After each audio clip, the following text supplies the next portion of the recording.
低买高卖是每个进入市场的人的愿望，动态平衡持仓就是解决这个问题的。举个例子，就是保持现金和股票始终是50%比50%，当价格下跌的时候就买入一些，当价格上涨的时候就卖出一些。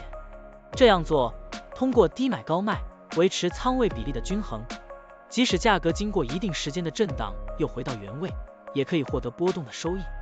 现在我们就设定一些参数，让 Stocktiny AI 帮我们生成程序，对 FTX、FTTUSD 进行回测计算。设定参数如下：检查间隔，每周五按照收盘价检查一次；价格梯度，每变化10%就启动买入或者卖出操作；运行时间从2023年1月1日到2024年4月30日；交易手续费设定为0.30%。这样设定节省了盯盘的时间和操作次数。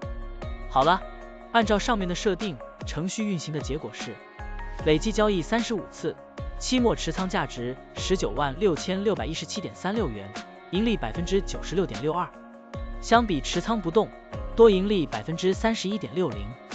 如果你希望更频繁的交易，可以把参数修改为持股仓位70%，每天按照收盘价检查一次持仓，每变化5%就进行平衡，这样就可以得到新的回测结果。累计交易137次，期末持仓价值199364.02元，盈利99.36%。相比持仓不动，多盈利34.35%。股票的波动特性不一样，盈利效果就不同，参数设定不同，盈利效果也会不同。怎样找到最优的组合呢？请评论区留言，让 Stocktiny AI 来帮助你。股票调优 AI， 利用 AI 技术赋能您的股票选择与操作。本站内容不构成对任何人的投资建议，您应当基于自己的独立判断做出决策。扫描二维码获取文字稿，欢迎点赞、评论、转发。